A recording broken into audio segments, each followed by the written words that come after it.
Wolfman, Lon Chaney.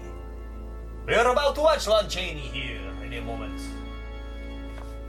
Junior, not Senior. Creighton Chaney. Giant bugs. Mutant men. Ah, there's our star for the evening tonight.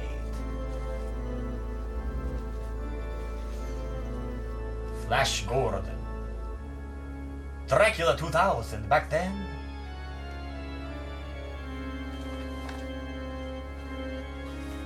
What a handsome man. Vincent Price, the Pit and the Pendulum. Look at all those monsters. Invisible Man, Claude Rains, Lon Chaney Jr. and the Wolfman.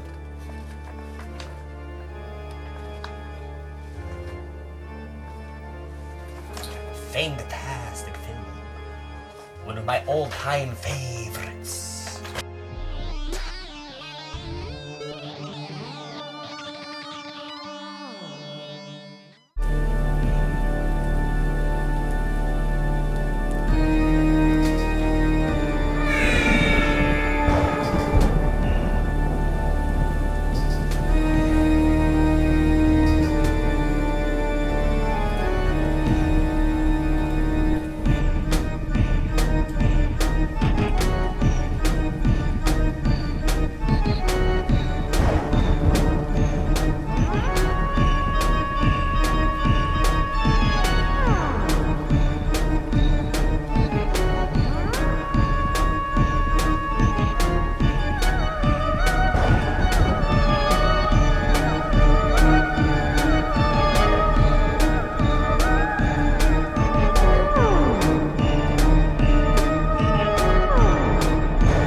First bite. Not only the glitz, the glamour, but the blood, the guts. Barbara Steele, James Beasley.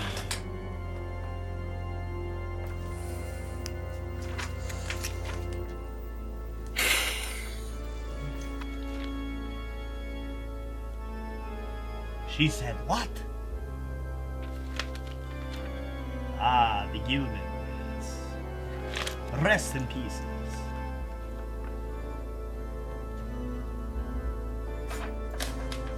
Asteroids. Sean Connery. Turn from the Black Lagoon. Thought I created that. Cat and the Canary.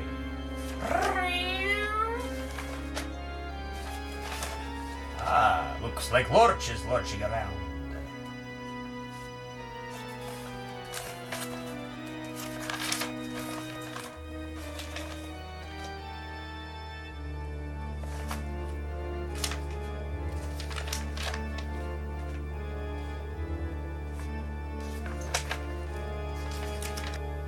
great ghostly goddesses.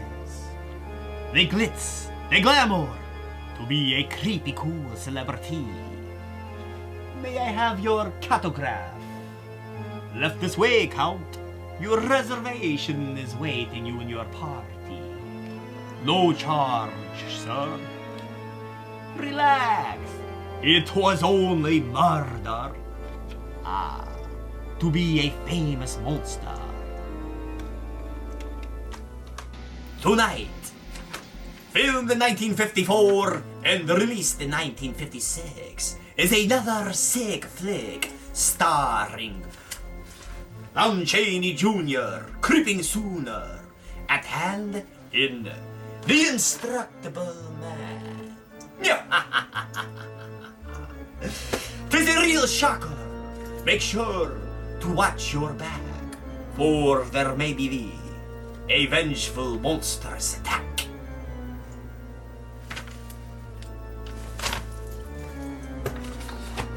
Yeah, what I do with the remote? Aha.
Dictating the wrap-up on the Butcher Benton package.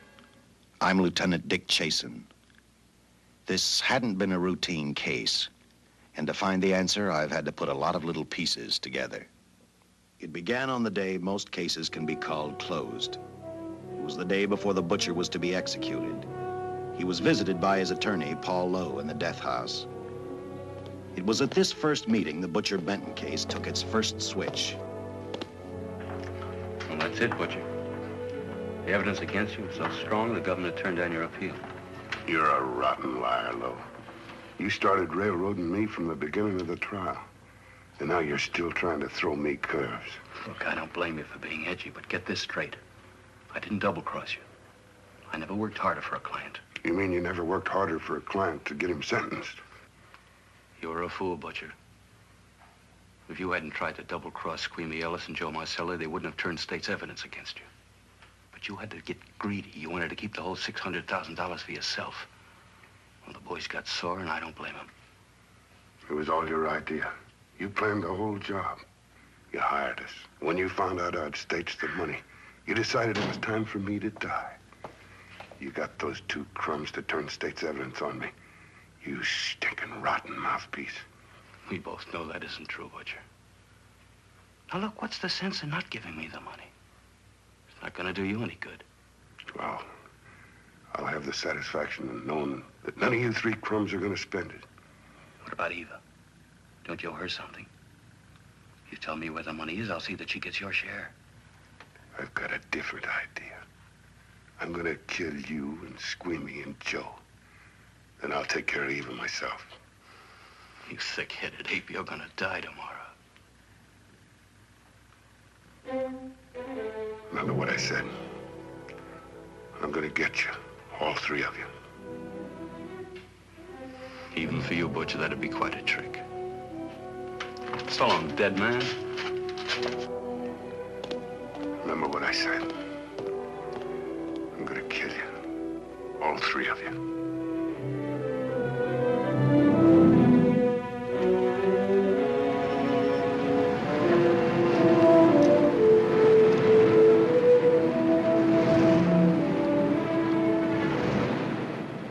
Back in Los Angeles, two men sat in a bar room listening to a newscaster tell his headline story.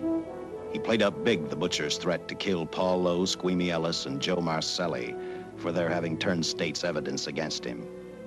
Squeamy Ellis didn't seem happy over the butcher's threat. Neither did Joe Marcelli. But they had figured, once a dead man, always a dead man. But this was one time everyone was in for a surprise, including the entire police department.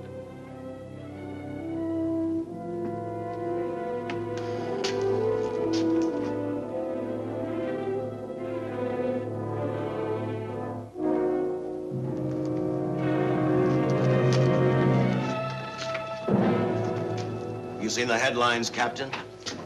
Teletype just came in from San Francisco. Butcher's execution is set for 5 o'clock this afternoon. And like the newspapers say, he still refuses to talk about that stolen money. Well, I still have hopes of coming up with something. That's what I dropped by for, Dick. With Butcher's execution, the department's marking it case closed. That means you'll be reassigned. I've spent a whole year trying to break this case. As far as I'm concerned, Butcher's death is just the beginning. Of course, I can't prove it, but I think that Paul Lowe was the top man. And even though I have to keep working on it while off duty, I'm going to get Lowe, Squeamy Ellis, and Joe Marcelli. Okay, Lieutenant. Officially, I've taken you off of the case. Unofficially, I wish you luck. Do me a favor. Keep me posted. Will do. Thanks, John. I headed for Eva Martin.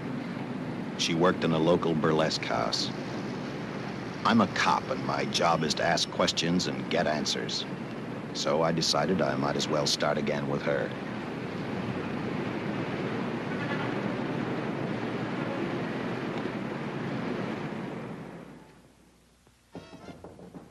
Come in. Oh. What do you want? I'd like to talk to you. Talk? You're a cop, aren't you? That's a good question. I can't even find a 3-ton armored car, let alone the $600,000, and I've been on the case a year. I've told you, and I've told you, and I've told you. I don't know anything about the money. I never did. Benton's gonna be dead in a little while. I thought it might make a difference. I never knew anything about the money. Call me dumb. I didn't even know Charles was in the rackets until the trial. Now, take it easy, kid. You're on, Eva.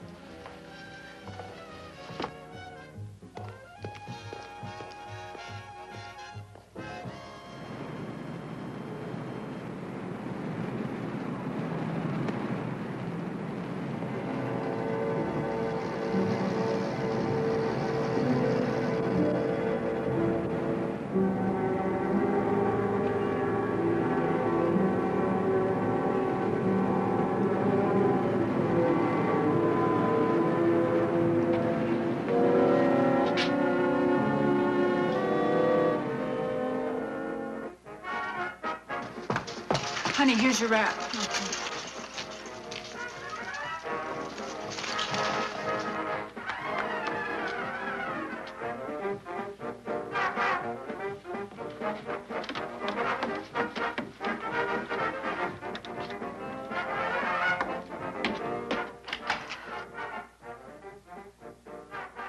A few moments ago, Butcher Benton, without revealing the whereabouts of the $600,000 stolen in the armored car holdup, paid for his crimes against society in the gas chamber at San Quentin. Now for a look at the international scene. Today... Come on, baby. Don't waste tears on Benton. I feel so badly about Charles. If I'd known, maybe I could have done something. How about a drink? We could both use one. An artist can't drink while she's working, Paul. Boy, see.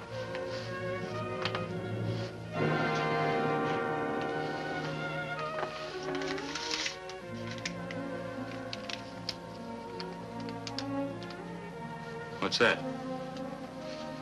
Well, now what's the matter? It's a message from Charles. He told me to open it if he died. Finale, Eva. All right. How about a steak after the show? No, thanks. Not tonight, Paul.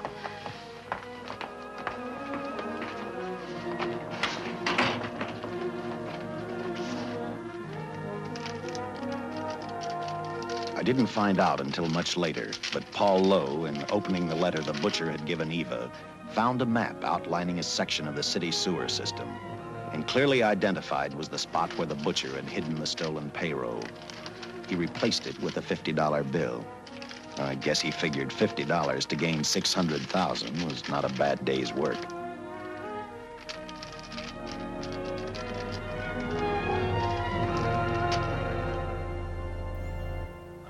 May birthdays. Taurus and Gemini. Vincent Price, George Lucas, Peter Mayhew. Well, one of them's still alive.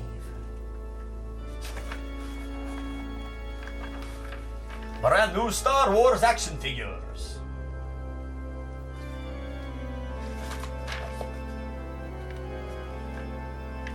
The Ice Cream Monster. Sound delicious. Classic Bale on Broadway. Melting Man. Lord of the Rings.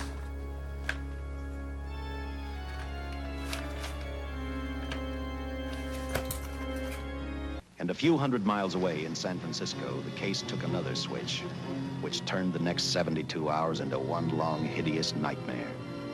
Dr. Bradshaw, a distinguished biochemist, was making preparations for a final experiment which he hoped would lead the way to a cure for cancer. He'd been successful with laboratory animals. The last step called for a human body. And Dr. Bradshaw's assistant quickly made a deal with a local mortuary and returned to the laboratory with the dead body of Butcher Benton.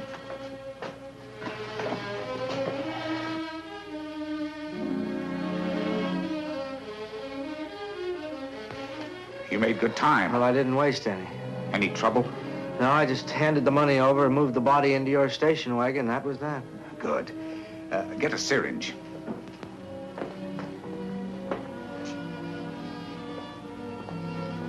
He's in good shape. Well, I hope so. We'll get other blood samples later. We'll run this one through fast. Right. Now wheel him into the machine and then raise him. Right.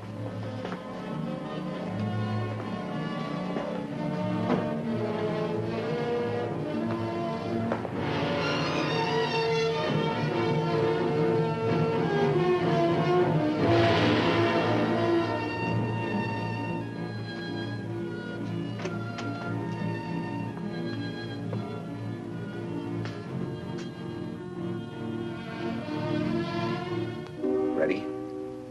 You mean you're going to give him 287,000 volts? Yes, yes. I'll get the fluoroscope set. We'll check with that before we start dissecting. Turn off the lights.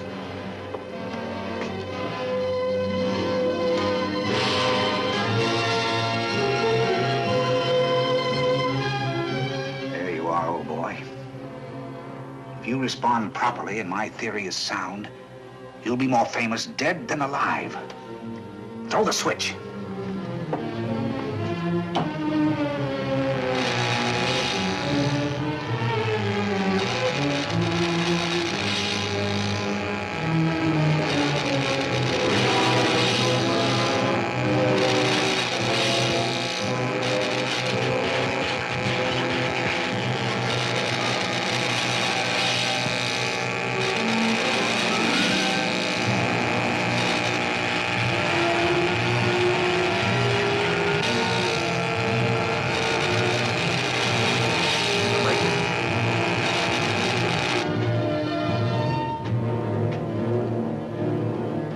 Wait, I thought I saw a pulsation of the heart.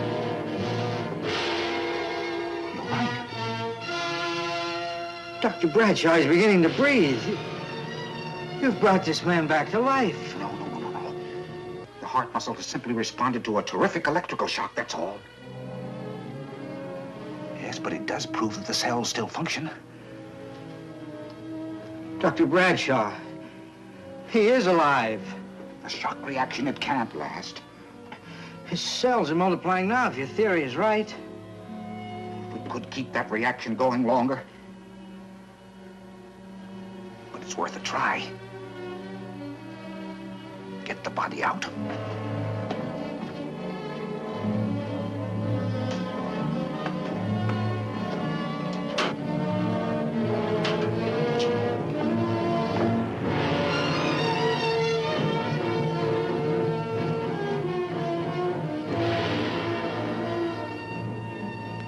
Get some adrenaline from the supply room. Some amyl nitrite, too. Hurry, hurry!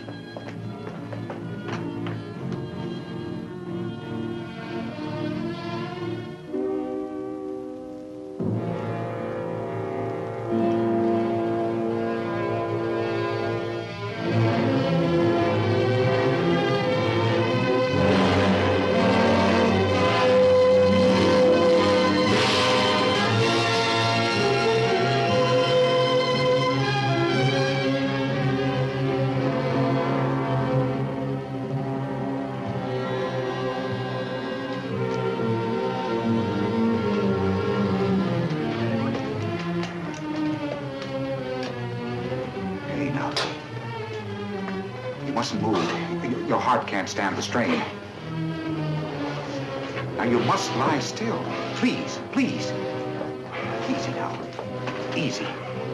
Easy. You must lie. Easy, please.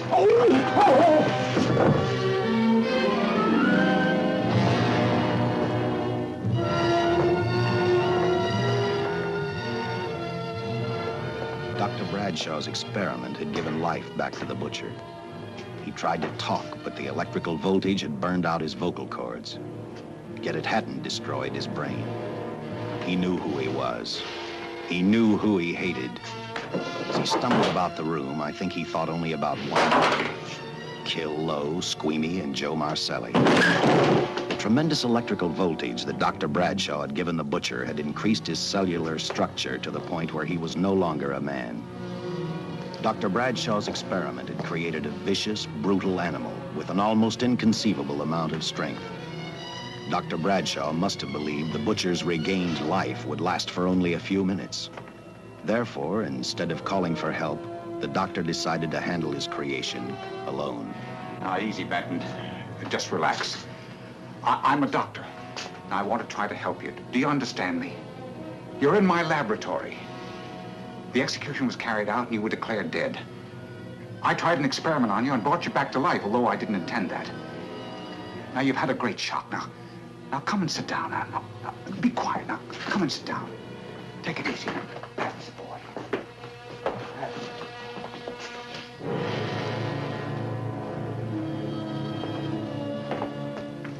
Careful. His reactions are violent. How do you explain this? Each cell must have multiplied 100 times, perhaps thousands. His strength is unbelievable. No, it's too late for the amyl nitrite. I want to get some blood samples, make some tests on him, find out what's happened. Get me a syringe.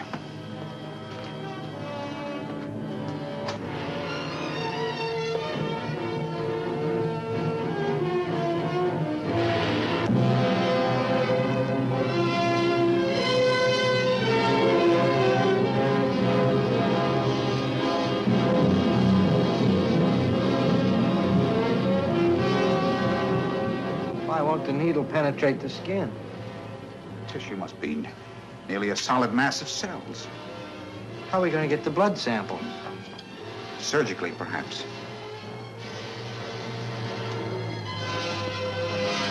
Now, easy, Benton. Take it easy. You can't leave here now. I'm responsible for your being alive.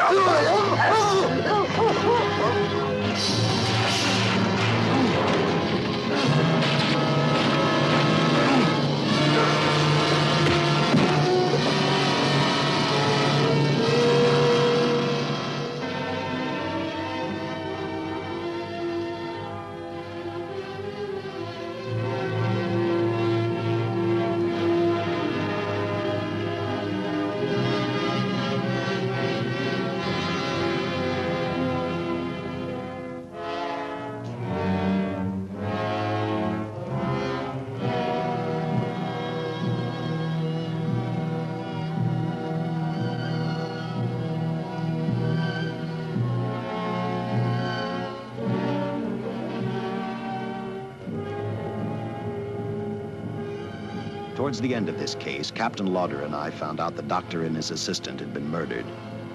But I'm getting ahead of my story. The butcher didn't know how he had been brought back from the dead, and he didn't care. All he knew, he was alive. Then this monster-made man started thinking about Los Angeles.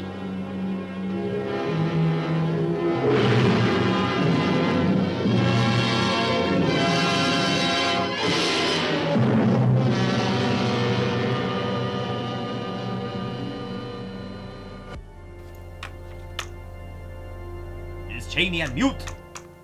Yeah. There. What do you think about that? Cheney gets one line in the entire film, and it's the only good dialogue there is. Yet, so powerful. I forget what he said, but it was powerful.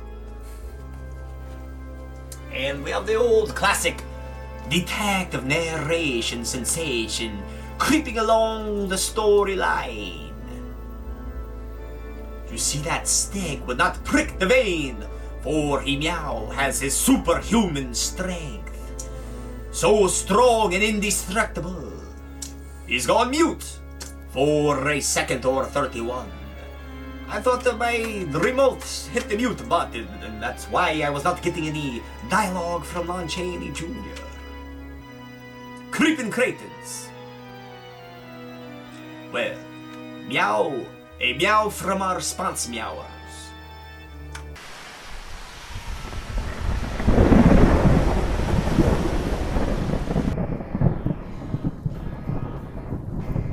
It's conclusive. Come up to video exclusive. Browse around for your favorite and unknown flicks.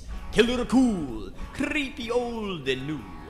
DVDs, Blu-rays, and more. Oh, they got a lot of foreign films here. I love foreign films. Subtitles rule. Aren't you blind? Shut up. All genres. Kids, family, action, drama, horror, sci-fi, adult, and more.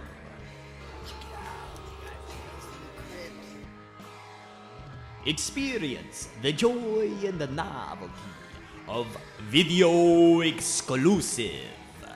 Support your local community business and meet others who share their love for film. Aisles and aisles of movies, snacks, treats, toys, and popcorn. This place, it's like a library, only for cool people who like movies. You mean a cinephile? What'd you call me? Enormous selection, great prices, and a friendly staff. What is up, my fellow fiend, in the real life and not internet realm of ones and zeros everyone's trapped on? Real life. Aren't you deaf? Yes. They're coming to your neighborhood. You're not the pizza guy. Zombies ate my neighbors! Now playing on Sega Genesis and Super NES, a 55-level feeding frenzy of time-cut creature features, fending off bee-moving maniacs with your weed whackers, exploding soda pop, and boozy squirt gun. Save the neighbors! Or they're dead meat. Zombies ate my neighbors! From Konami. All I said was I like Kellogg's Frosted Mini Wheats, and now my dad thinks I'm Obviously very intelligent. It's so nutritious and fortified with sweet frosting. He's living in a time warp. It's exactly what a dignified young lady should eat. Kellogg's Frosted Mini Wheats are an excellent part of this complete breakfast. It's so nice to have a daughter who really listens. Huh?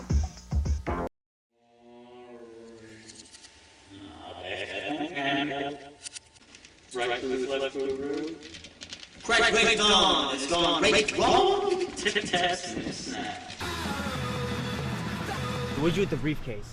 Thought you had it. Hey, you can't steal that third store!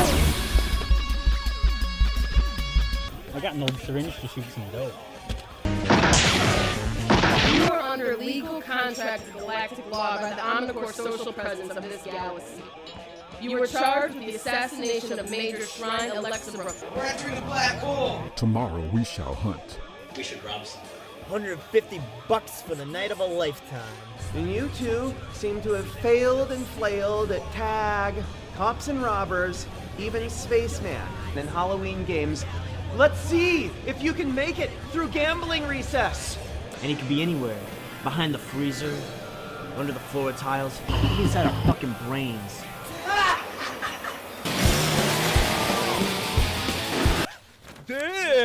Get out!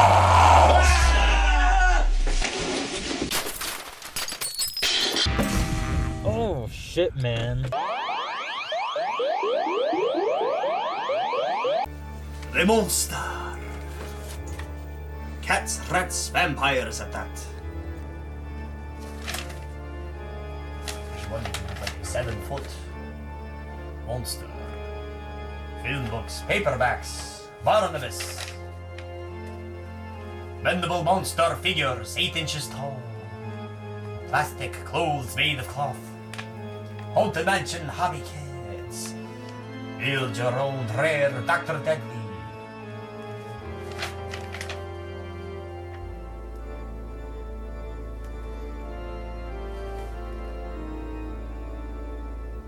Iron-on transfers for your t-shirt. Monster games. They had it all. Vincent Price. Screen Thrills. Tarzan. Batman and Robin.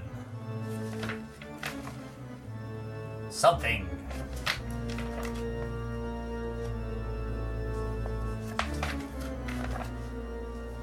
Dick Tracy.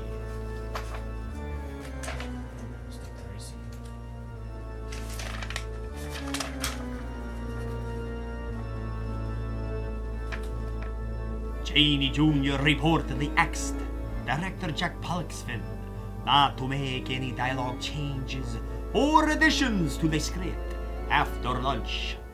It was rumored that was usually the time when Cheney would drink very heavily.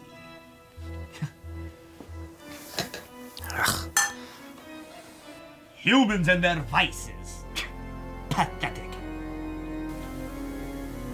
That's good stuff. Got it some more of that.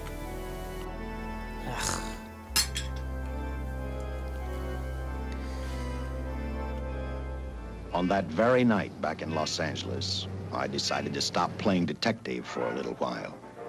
I went to the burlesque house to ask Eva to have dinner with me. After all, the butcher was dead, and if I got lucky, sooner or later, I figured Paul Lowe would lead me to the stolen payroll. In a way, that possibility made me even feel better. It's not fair to watch the show from backstage. Next time, I'll pay admission. I take it by that remark you like my routine. Yeah, you're pretty good. What I can't figure out, though, is why you stay in a place like this. It shouldn't be hard for someone like you to get a job in a class spot. If you weren't a detective, I'd be willing to bet with a line like that your next remark would be, how about dinner? Well, not exactly dinner, but a hamburger might be a good idea. If you're asking in an official capacity, I can't say no. I'm off duty. For the past 6 months, all I've ever called you is Lieutenant Chasen. Do you have a first name? Uh-huh. Dick. Give me 10 minutes for a quick change, because you've just made yourself a date, Lieutenant. I mean, Dick.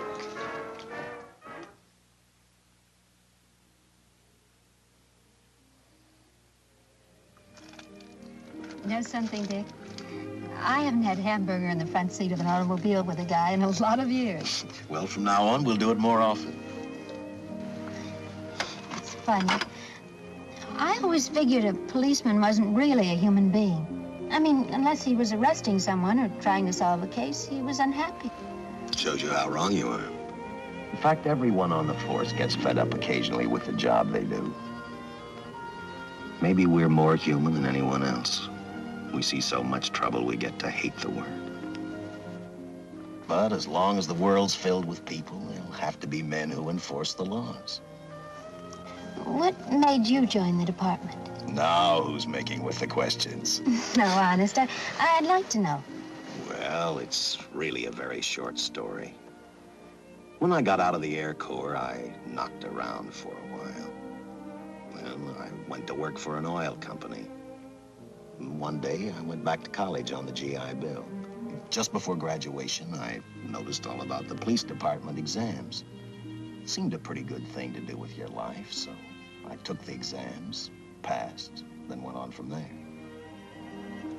If I ask one more question, will you give me a straight answer? Try me.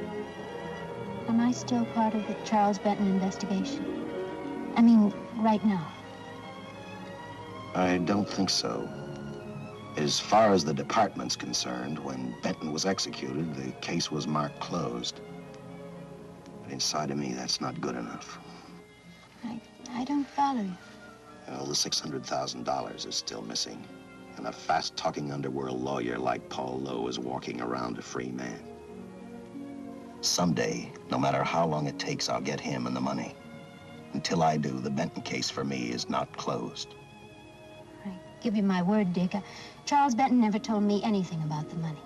Oh, I've been sure of that for a long time. But how did you ever get mixed up with anyone like the butcher? As trouble ever started, it just happened. I had a roommate who used to date Benton all the time. One day she packed and left for Chicago. Benton carried a torch for her, and he used my shoulder to cry on. First thing I knew, we were having dinner together, and a few weeks later, I was labeled by the police as this #1 suspect and Benton's girl. But it was never like that. I made only one mistake. I felt sorry for him. You mean, until he was arrested for the robbery and the killing, you had no idea how he earned a living? I know this is going to sound crazy, but I only went out with Benton a couple of times. And all we ever talked about was Madge, my old roommate. The last time I saw him, he tried to get too friendly, and that's when I told him he had the wrong girl. But like I said, I'd already made my mistake. What about the burlesque house? How do you two fit together? You sound like a lot of other people. I left a small town a couple of years ago because I won a beauty contest, and the first prize was a screen test. Da, da, da, da, da. After which, nothing happened? That's right. Only, it was pretty rough. And then one day I read an ad about girls wanted for a burlesque show. I auditioned and I got the job. You know something? It's like any other job. If you're looking for trouble, you can find it even in a schoolroom. Well, when the screen test didn't work out, though, why didn't you go on home? Well, first you have to have a home to go back to. My folks are dead, so Los Angeles was as good as any place else. I don't know about you, but I do 8 shows a day, and at this hour, I'm bushed. I know what you mean. Mind if I drive you home? No. And I'll tell you something else. I haven't minded anything about tonight. Not even the hamburger. I kept playing tag with Lowe. He made 4 telephone calls. 3 of them didn't interest me, but one did. The one to Joe Marcelli. I watched Joe head for his meeting with Lowe, and for some unknown reason, I began to get the feeling that this case was finally about to explode in my favor. You see what I mean? Well, look at that, will you? I seen him stagger on 2 legs, but he's doing it on 4. Shut up, you flea bag. Well, look who's calling names. At least I ain't a squealer, a stoolie. I warned you before. All right, Harry, that's enough. I'll take care of him. I want to talk to him. Okay, Mr. Lowe. With any future business you've got with this psycho, take care of it upstairs in your office. He keeps showing around here, sooner or later he's going to get slugged, cripple or no cripple. All right, shut up, Joe. Sit down.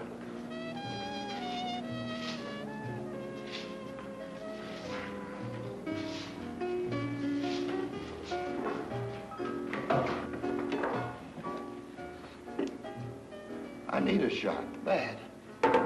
You'll get one after I've talked to you. You sober enough to understand? Yeah, I run out of dough. No wonder. Look at you. You used to be the best torch man in town. Now I don't think you could crack a safe if you knew the combination.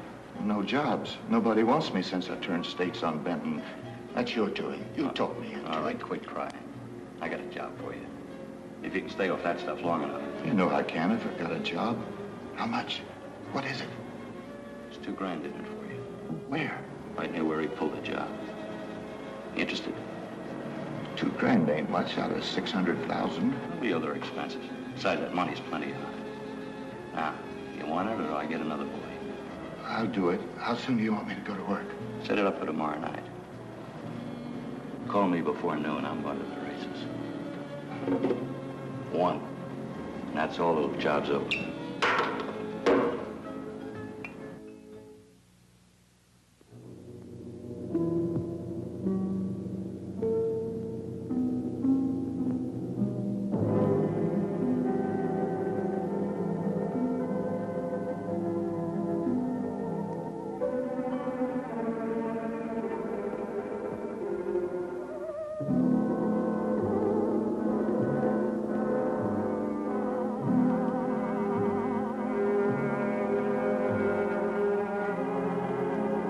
The butcher was walking slowly toward Los Angeles.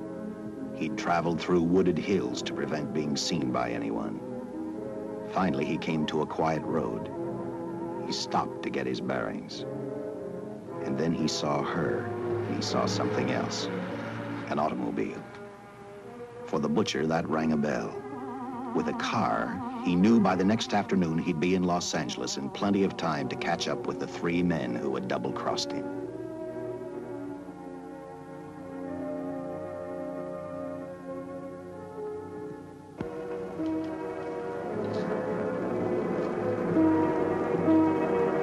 Well, see, you're a real gentleman to be helping strangers in distress. I hope you don't mind me using the babe here as bait. Quite a dish, isn't she? But that's what she gets paid for. Bait, that is. Yes, sir. She's a real shaker artist of my outfit. Carnival man myself. Just call me Connie. Yeah.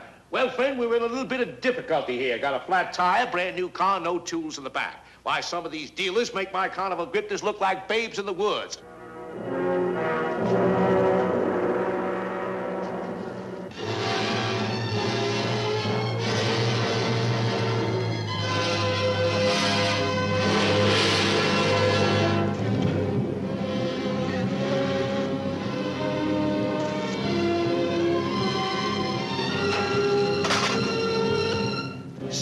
Holy. Say, who you with, friend? Let it down. Let it down. No matter who you with, friend, believe me, I can do better for both of us. I'll make a fortune for the both of us. Oh!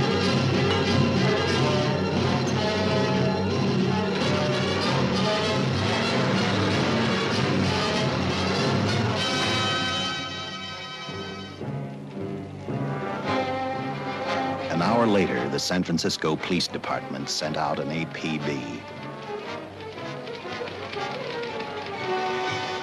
Squads were sent to various parts of the countryside.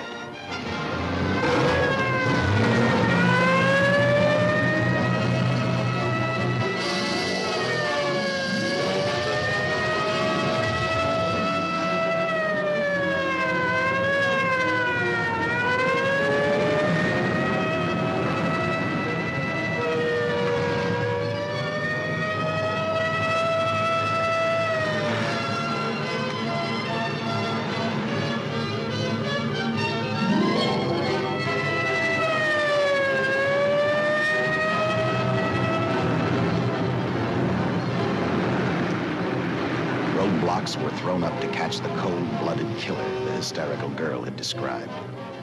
Each squad kept reporting back to central headquarters, and each of their stories was the same. So far, none of them had spotted the car the killer was driving.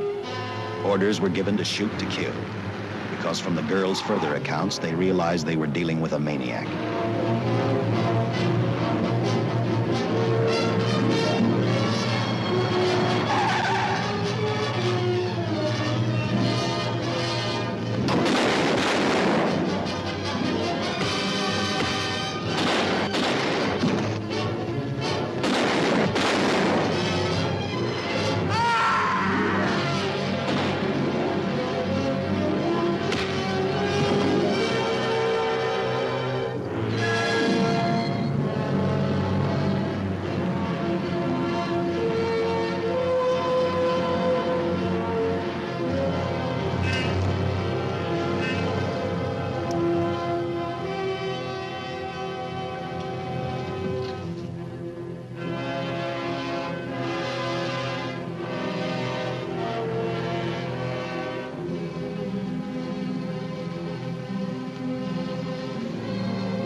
trust that this information will answer all of your questions. If I can be of any further service, let me know. Sincerely, J.I. Louder, Captain Police, L.A. Here's another all points from CHP, Captain.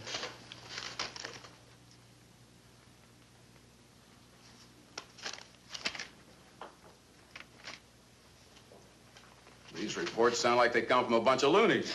You sure do. There it is. Sergeant. Yeah.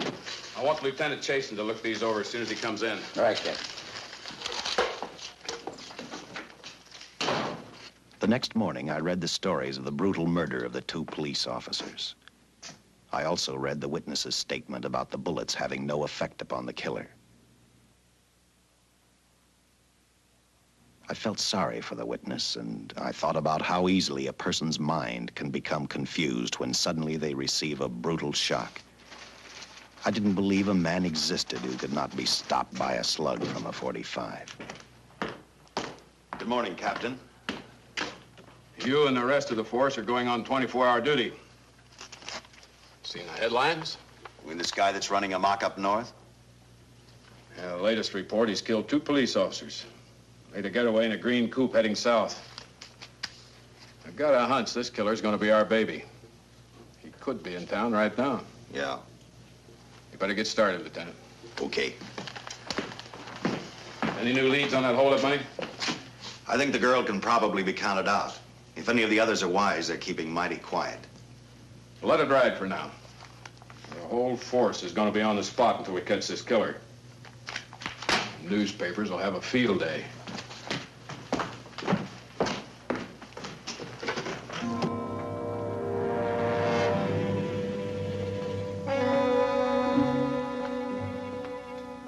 We were wrong about 2 things. The killer was already in our city, and we didn't know he was Butcher Benton. He headed straight for Eva Martin. He went to her dressing room to get back the map he had left in the envelope with her. He wanted first to check his money, then catch up with Lowe and the others.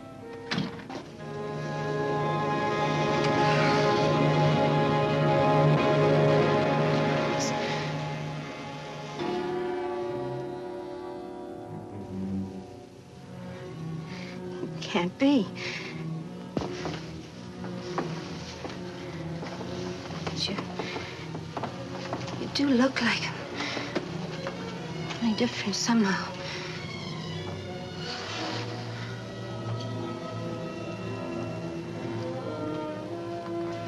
It is you. Why didn't somebody tell me? What's happened, Charles?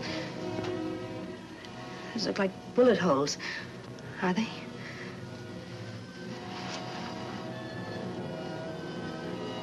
There isn't even a mark.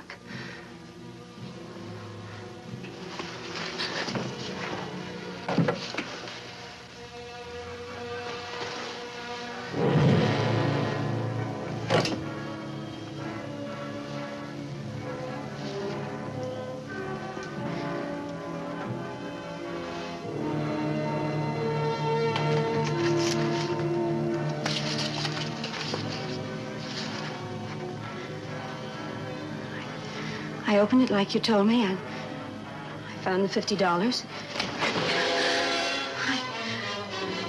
I didn't know why you left him. Oh, Paul didn't know why he was here.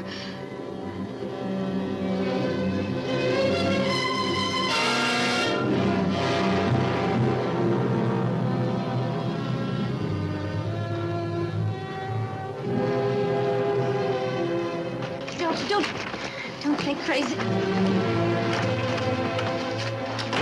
The name of Paul triggered his hate. He left her dressing room and started for Squeamy Ellis and Joe Marcelli's place. Because he knew, with them out of the way, Paul Lowe couldn't open the strongbox where the money was hidden. He thought of Squeamy and Joe first. He was saving Paul Lowe for last.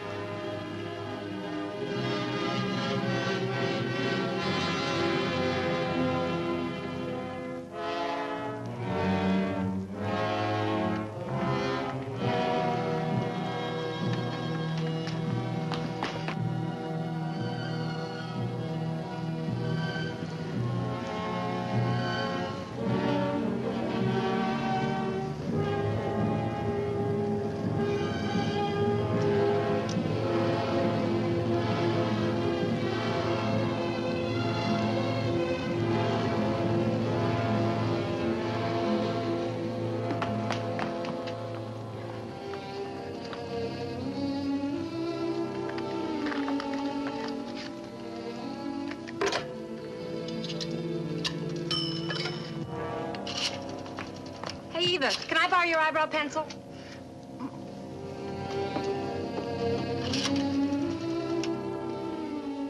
Operator, get me police headquarters. Lieutenant Chasen, please. When do you expect him? Well, tell him Charles Benton is alive, and even bullets can't stop him. I'm not crazy. Just say a friend of Charles, he'll know.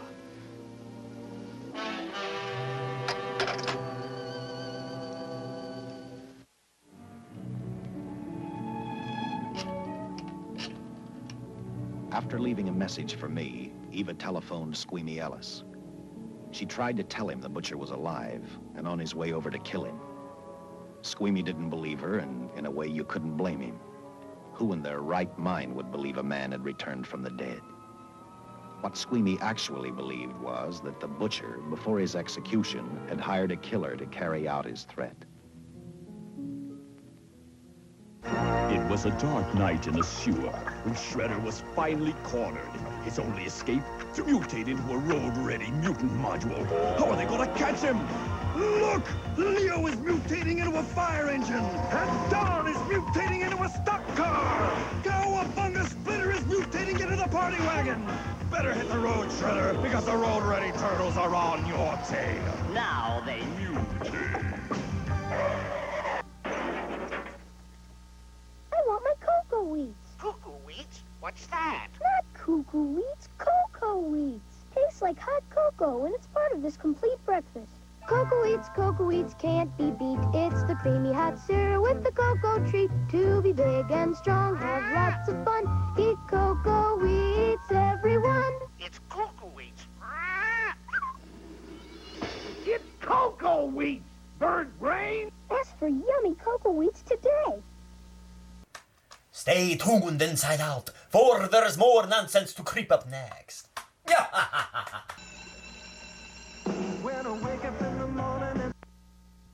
Who will be affected will be notified appropriately by mail. You've seen this on television time and time again. They're dummies in car crashes to make things safer. Look again. This one is a toy. It's a new generation of reality toys. Some people believe it's a great way to have fun and teach safety at the same time. But others believe it's a bad idea on how to teach safety to kids. What would Gumby say? I don't know. I wouldn't ask him. Still ahead on the Fox 50 10 o'clock news. It began as a fun-filled field trip to a bowling alley. It wound up as a disaster day in the hospital for elementary students. Clues as to what might have happened in that deadly airplane crash in Indiana. Step inside of my office. I am Dr. Quack. There's not like 5 eyes. A lot of pharmacists and sick people missing. Never to be seen again. Marcus DeMonte. He was the #1 leader of the black market around here. It's the first time I've actually felt safe in a doctor's office. You keep that goddamn thing on a leash, Quack. We found items belonging to Monty everywhere. Medical supplies. Yeah. Why? Hey. When Marcus DeMonte makes a promise, you better bet your scientific gas my word is good as gold, Quack. Well, we found some, interesting things in your apartment here. I have created a drug. It acts as a stimulus to the mind and the muscles, boosting the immune system, all while commanding the mind to focus. Governments across the world will pay me handsomely for it to build their armies, for I am the only one who knows its formula. I think he's a quack trying to kill my friend. More brains! Flesh! Blood, damn it! Are you looking for these, Mel? Hey, doctor.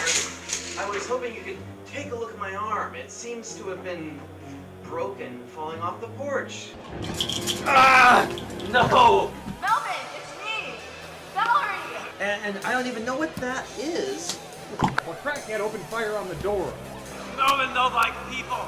I could recognize everything about him except his face. John Smith. I'm a watchdog. Afraid of running out of patience and of patience. He went, ha! And the mom's like, what are you doing? There's another bath. Are you pooping?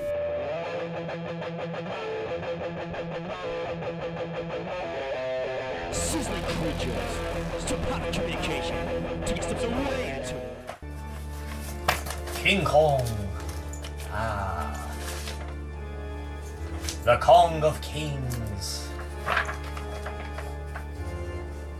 Dinosaur madness.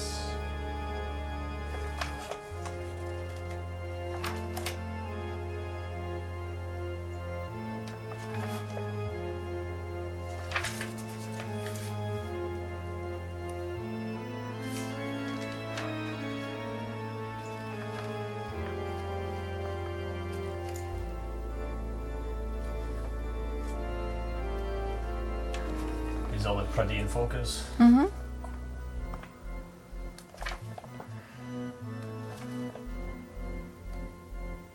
They're showing off the monster magazines for all the fans. Hey, what's happening? This is the Too Cool for School Greaser Grim Reaper here at the halfway to Halloween, Ann Arbor, Michigan. We got some pretty cool looking hearses here that a lot of folks put some hard work into. Let's check it out. Some relatives. See the resemblance?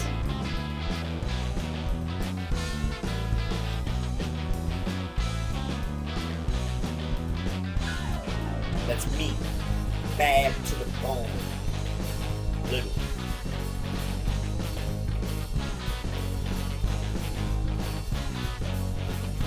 They ain't make them like they used to. This is real steel. The real deal. Ain't no plastic crap here. Cadillacs, no matter what they are, back in the day, you could not go wrong. Look at this shape. Look at this. Steel. Real. Take a look around here. Yeah. Predator. Another Grim Reaper.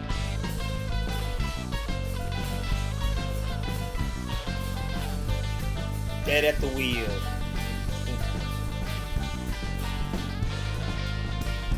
Exterior.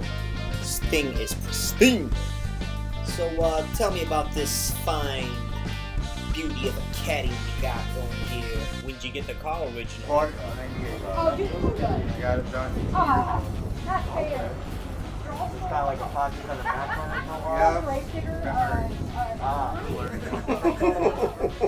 it. Built it up from engine to the bodywork and all? Right there. Ah, he's got the whole history right here. Where'd you find her at originally? In Manchester. Ah, ground up. I dig it. Ah, the front was all dented in. Me and my dad drove all the way to Texas and bought a sedan. 55 instead of a 54. We took a lot of the parts off that. That's cool. So, you've been a mechanic and doing body work pretty much your whole life? All my life. It's not my, well, my profession is changing tires. Not mechanic. Pretty mechanical inclined, I guess. The older stuff's a lot easier to work on than what you got now. Is it? Yeah. Whoa, look at that engine. Nice and clean. Yeah, you guys did magnificent. This is great work. The engine number and the VIN number of the car is supposed to match. Wow. So I looked out there. That's not too far, yeah. Who's the corpse in the casket? Donated. I don't have no name. The John Doe. We'd be cool.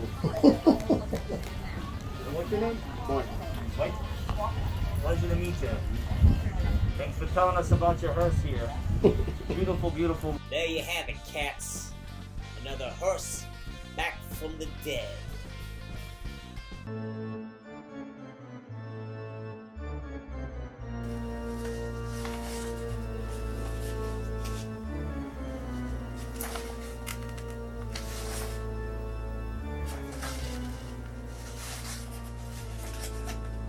Jira, king of the creatures.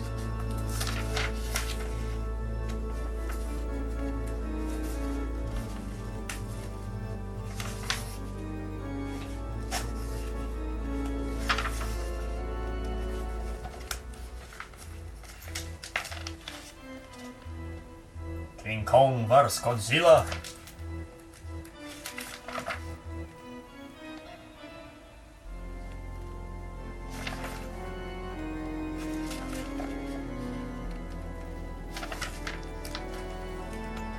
All the cool things you could order out of here. Night of the Living Dead books. Frankenstein, Dracula.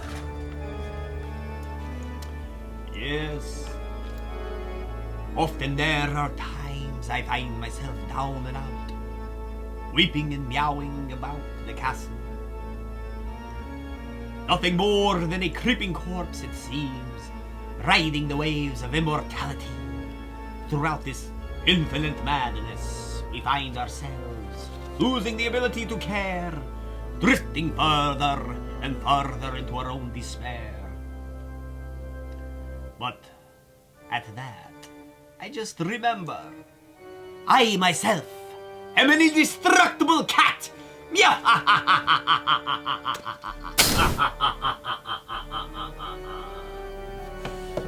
I'll test that theory. Meow.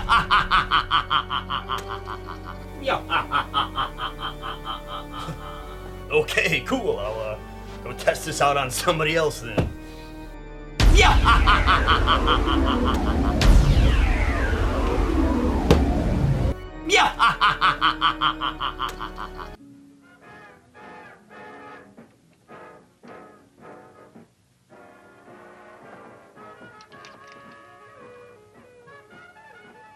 You sick?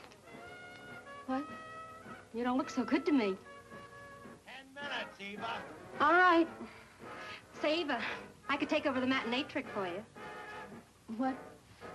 It's easy. Look, Eva, I can do it. Scabba-doo-doo-doo. Oh, Francine, I just thought of something. Yeah? Eva agreed to let Francine do the show. She hoped she'd be able to interrupt the butcher before he arrived at Squeamy's hotel. Or, failing that, at least be able to warn him to stay out of sight. You wanted me, Captain? Yeah, I just had a rundown on those fingerprints of the stolen car up north. We got nothing on the driver who was killed or the woman with him. Take a good look at these. There's something funny about these. Yeah. The boys in the lab can't figure it out either. Those are the killers. They were found on the steering wheel. Looked like they'd been stamped in with a steel die. They sure do. These are Butcher Benton's. What? Well, they look the same to me. How do the lab boys explain that? They don't. Their best guess is a twin brother. An identical twin could have the same pattern of whorls with only slight variations. Ever hear of the butcher having a twin brother? No. Even if he did, it wouldn't explain these freak prints. You didn't pick up your message, Lieutenant. Some wacky dame calls you. And she says Charles Benton is alive, and bullets won't stop him. If we buy the twin theory... Who was she? Where'd she see him? Well, she wouldn't leave her name. Sounded kind of hysterical to me. Said she was a friend of the butcher's. Eva Martin. Get over at the Follies and see what that girl knows. Yeah. Some guys have all the luck. I never drew an assignment to the Follies.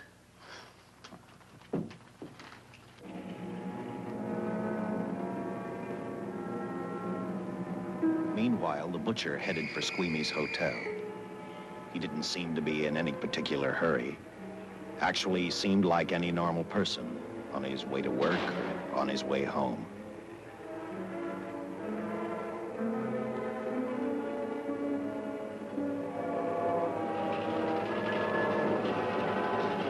He rode up Angel's Flight, arrived at the top, scanned the hotel building, and then noticed the only exit from Squeamy's apartment, a fire escape.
butcher was figuring his next step.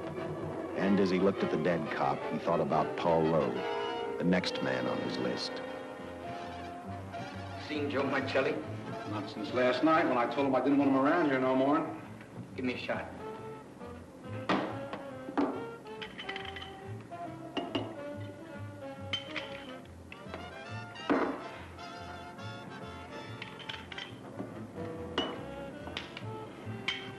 Look, I need help. Just found out that Benton's hired a killer to get me. He's after Joe, too. Well, then drink up and get out. I don't want no trouble around my place. You're a real pal. Drink up and get out, I said.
Operator, get me the police! Police! Yes!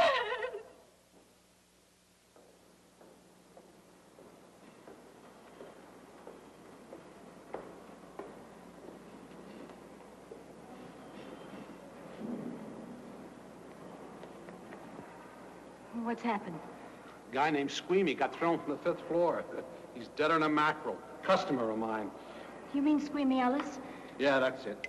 Just Squeamy. No one else was killed. Ain't one enough?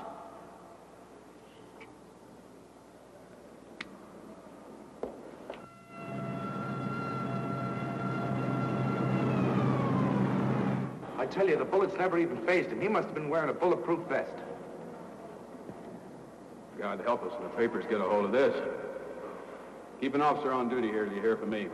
We'll get a stakeout on Joe Marcelli. I'd like to talk to Joe. Lauder, I'm going to call San Quentin. Suppose Benton is alive. Every available man's been put on the case now. Yes, sir. All right. All right.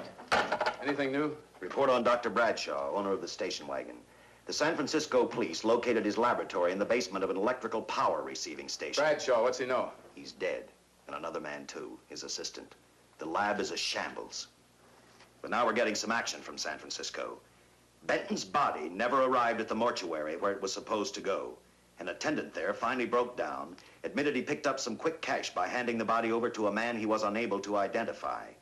The man was driving a station wagon. Blasted man, the chief's on my neck, and the commissioners are on his, and the mayor's on theirs.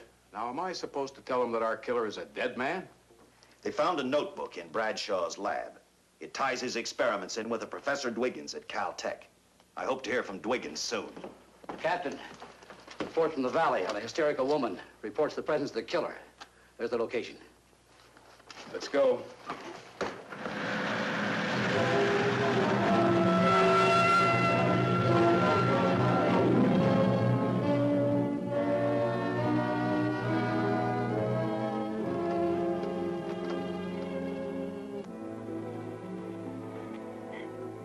You and your boyfriend had a little fight, and he got out of the car to take a walk. You noticed that he walked down toward the sump area in the direction where you'd seen those lights a short while before. What happened then, miss? Please try to tell us. Well, I just sat there a few minutes, I guess. I was pretty mad. Then there was a loud crash, like heavy metal, sort of, from down here. I got out of the car to get a better look. I heard Jimmy cry out something. I couldn't make out the words.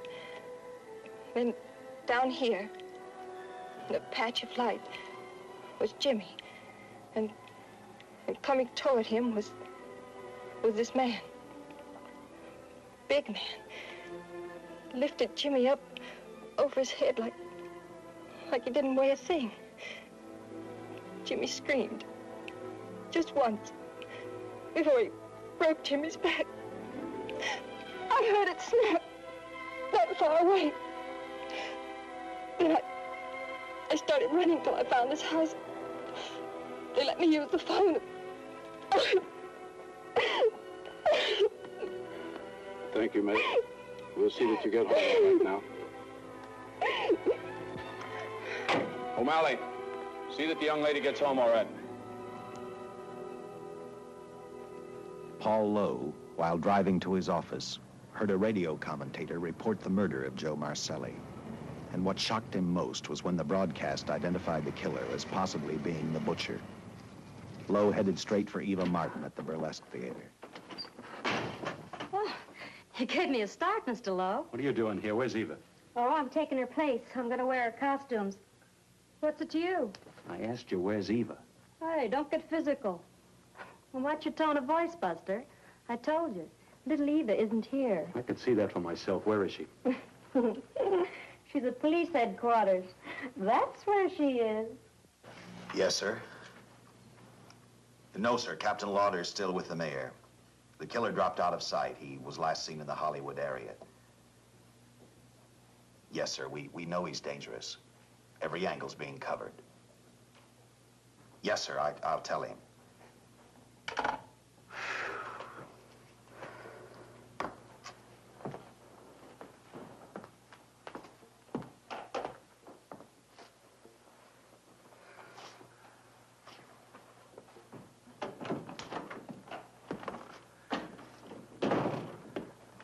Here, see how these fit. Low heels. I'm sorry. It's the best our wardrobe department can afford. Any idea how soon the captain will be back? Now, look, I'm going to see the captain if I have to wait here all night. Paul. Paul, Charles killed Squeamy and Joe. Joe, too? Benton? He's alive. I saw him, but nobody will believe me. I'm checking it. My guess is whoever killed them is on the trail of the money, Lowe. Now, maybe you better start talking if you know anything about it. I don't know anything. Did the butcher have a brother? No, no brother. It was Charles. I saw the tattoo on his arm. Look, I demand police protection. Where's the money, Lowe? You heard me. I demand protection. I know my rights. We put stakeouts on your office and home. Well, that's not enough. It's enough as far as we're concerned.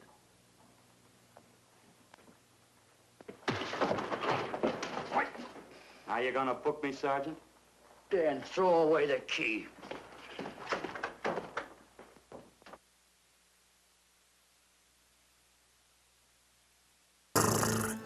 Oh, dobre wieczór. Greetings there, fellow fiends and felines. I was just playing in some yarn. The yarn spiders have been... Tak, yes, there's one left, meow. The yarn spiders have been producing extra amounts of yarn this season. So, cats are having a ball in it all. Meow, meow, I say, have you heard the latest gossip? Oh, do tell. It's my understanding that Lady Penny Farthington has made away with Sir Flavisham's fortune. Ooh, it was a... Hey, what's the matter with that cat over there? Must be full of reefer. Full of reefer? Yeah, meow. You mean that cat's high sailing, sailing lightly. Get away from here. Man, is that the reefer cat? That's the reefer cat. I think he's losing his mind. I think he's lost his mind.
Well, hello there, kitties and creeps.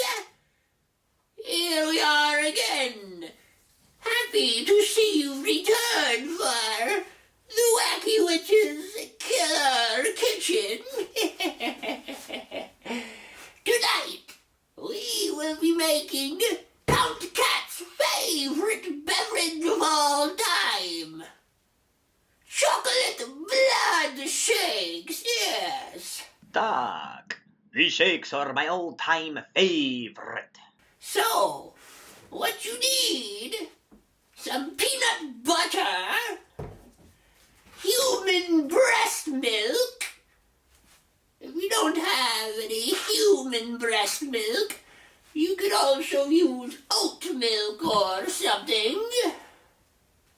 Yes. Either cane sugar or sometimes we use maple syrup.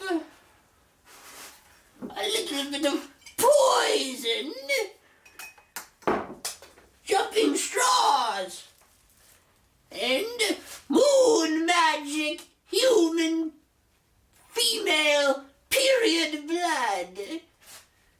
Typically the Count prefers this blood to be charged in the full moon, yes. Yes. Moon charged, that's pussy.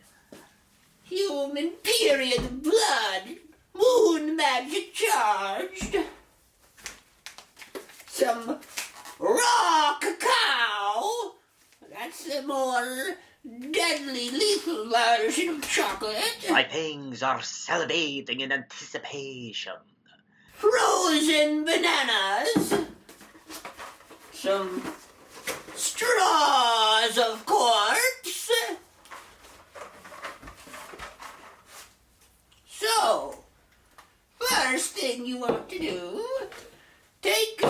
you're going to need a blender. These bananas have been frozen for a very long time. So you want to break them up. You could also add other fruits such as raspberries or strawberries, but Count prefers to stay bananas. A dash of peanut butter. Yes. Cinnamon's good to top it off with. A little bit of cane sugar. Give it some sweetness.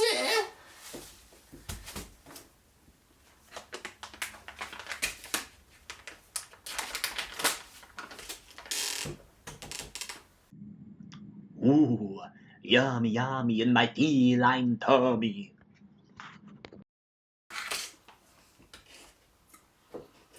One,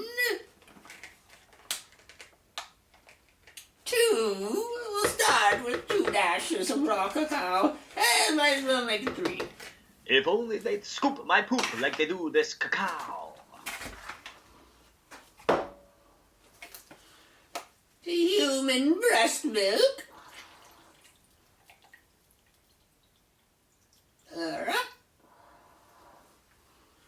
Maybe we could squeeze a little more bananas in there.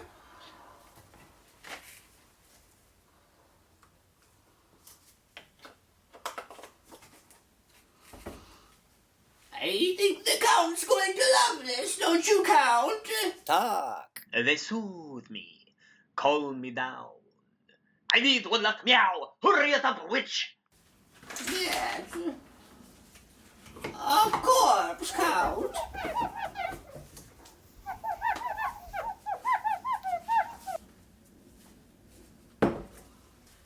Stick it out of the blender. Make sure the cap's nice and tight. Sometimes they're uneven. And whoa!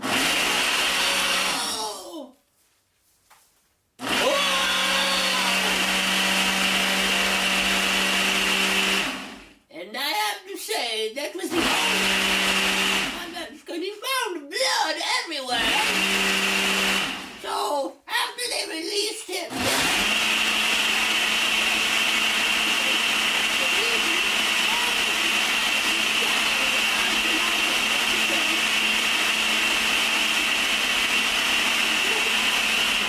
never again, ever. The reason behind it has simply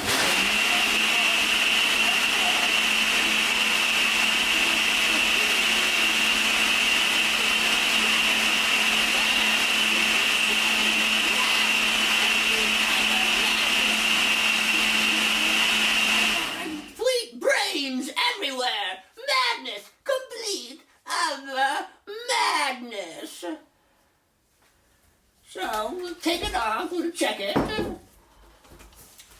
Make sure it's nice and smooth. Looks like we have a winner.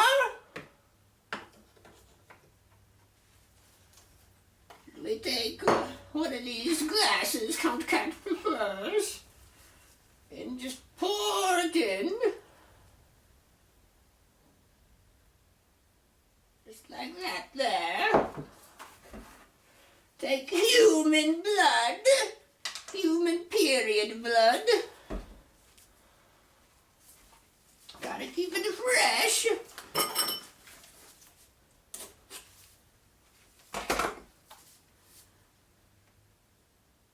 Put some of that blood on there.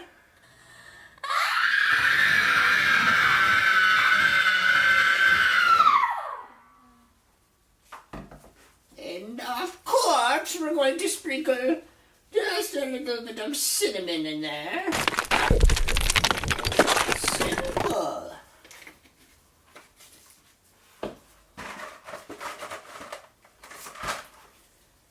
Add a little straw and all. And voila! There you have Count Cat's infamous chocolate blood shake. He's the one who came up with this. I just whip him up every now, here and there. Every now, here and there. I whip one of these up about every 4 hours. He has a problem. A drinking problem with these blood shakes. Well, I'll be cat damned. Oh, I didn't mean it, Count. You deserve it. You deserve it, Count. You deserve it.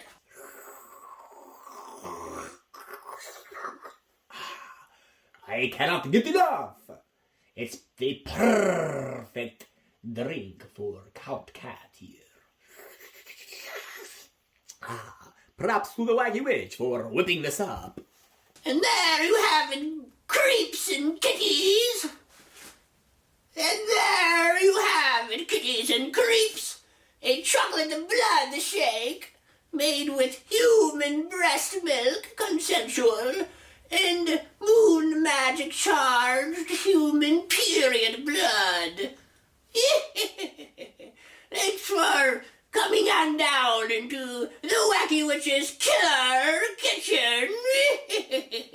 Los Angeles' Bradbury Building's interior is prominently featured in this film, as well as Angel's Flight. Production still exists of the scenes that were not used in the film. One which shows Butcher Benton at the jail, where a policeman's body lies on the ground as Benton carries off Eva Martin.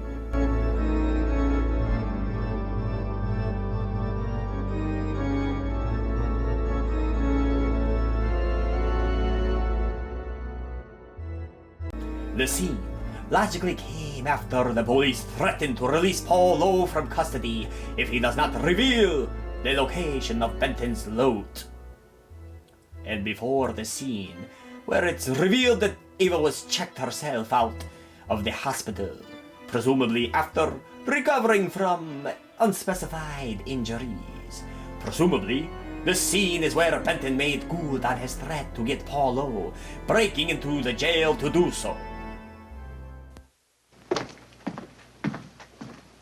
Thank you. Come up with anything yet, Dick?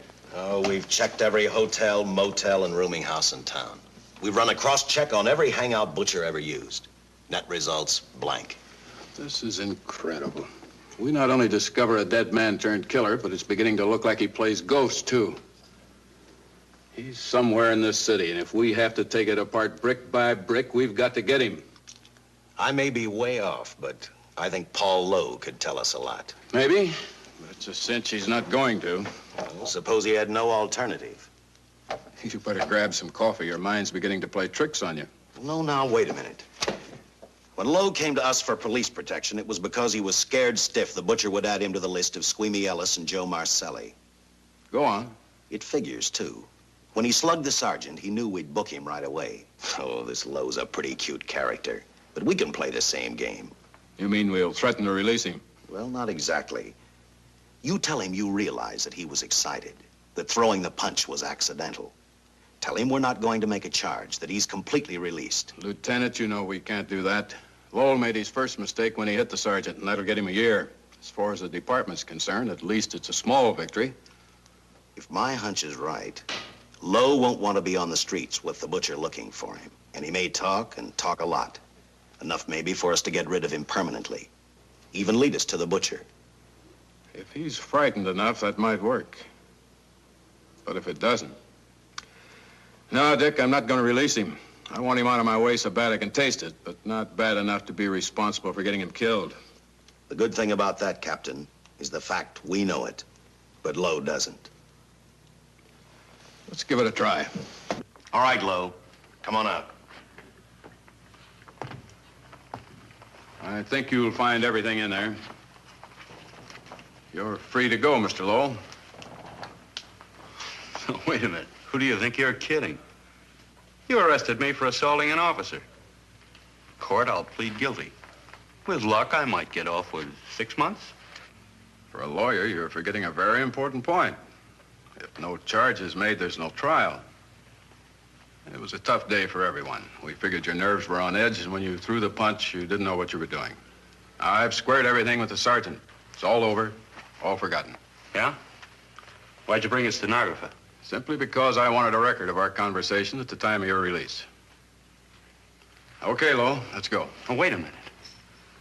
Once out on those streets and I'm a dead man. You let me go, you'll be responsible for murder. Oh, come off it, Lowe. You're imagining things. You know the butcher threatened to kill me. You set me free, he'll do it.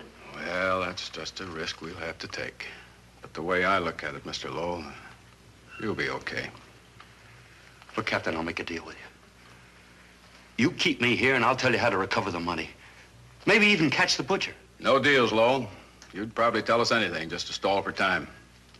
Come on, let's get out of here. Now, wait a minute. All right. I'll tell you the truth. Start taking this down. I, Paul Lowe, hired Butcher Benton, Squeamy Ellis, and Joe Maselli to pull off the armored car holdup. And then Lowe continued with his confession. He told us about finding the map. He showed us the exact location of where the butcher had hidden the stolen payroll. And he gave us a most important answer. The explanation as to how the butcher was able to elude detection. His means of escape was the sewer system beneath our city.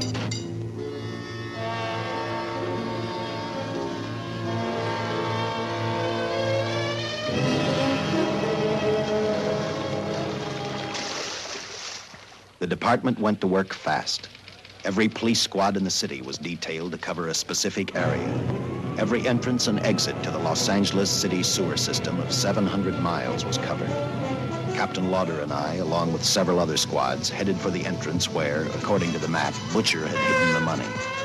Our job was to stop him, and that made me think of one specific question. When we found him, could this monster be stopped? I, for one, wasn't sure.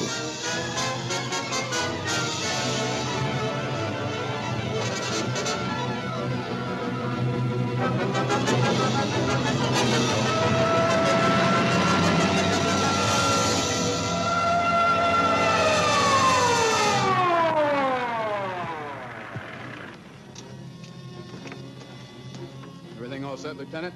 City engineers mapped out each possible exit. A squad of officers are spotted at every point. If the butcher can be caught, now's the time.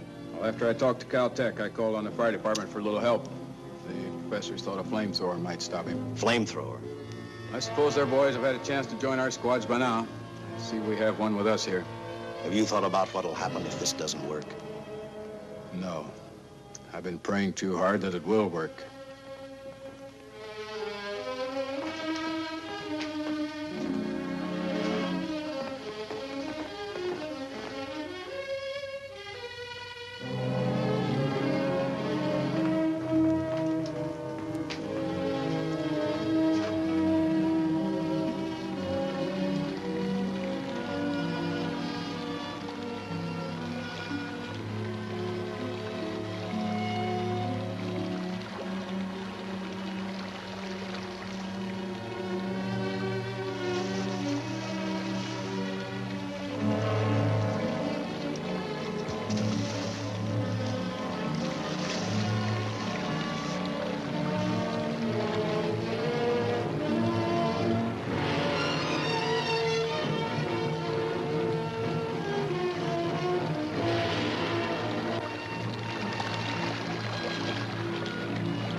This is where we split up.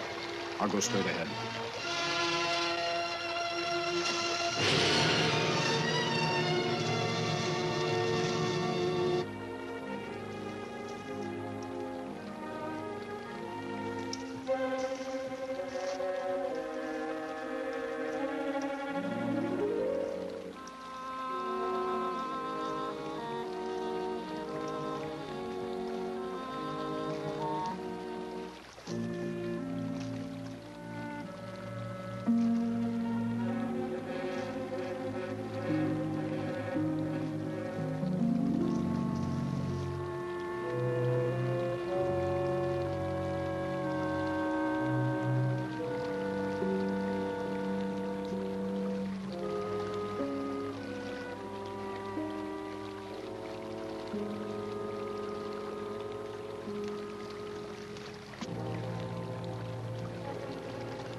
If this map's right, we're off our course. We'll have to backtrack.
Let him have it.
And the tremendous shock of electricity that brought the butcher back to life destroyed him.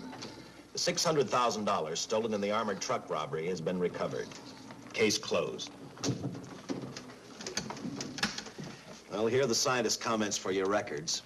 I had to fill in a few spots with my own guesses, but I guess that's about the size of it. Did you get any sleep? Oh, some. Not much. How's the girl today? Well, I called the hospital about an hour ago. She'd gone. Gone? Where? Well, she told him she was a working girl and that she'd been away from the job too long already. Quite a girl. Yeah. Say, how about that time off I've got coming? 48 hours, beginning right now. Get some rest, Dick.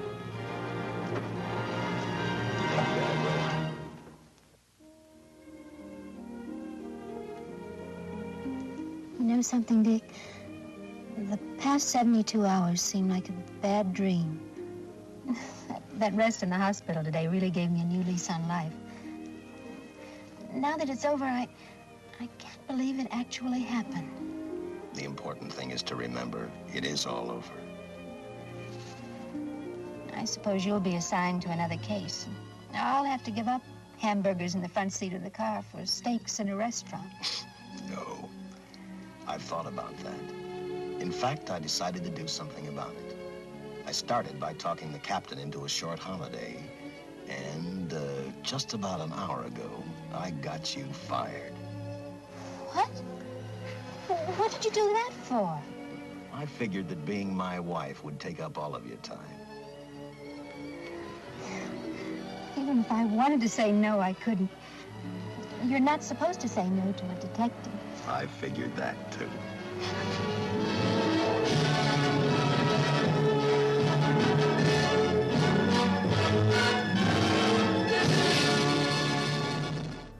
Joe Flynn was a serious actor, but changed to comedy as his knack after audiences laughed at his parts on screen in this film here. Meow. There's time for another cat nap. Yes, sleep can be great. Helps the brain function well. Helps you rejuvenate your beautiful fur and skin. Peace of mind is very important here. So, meow. There's time for my cat nap. Those Videnia fiends. Dziękuję. Thank you for tuning Inside Out. Creep on back next time for another perfect picture. Meow. Meow. Meow.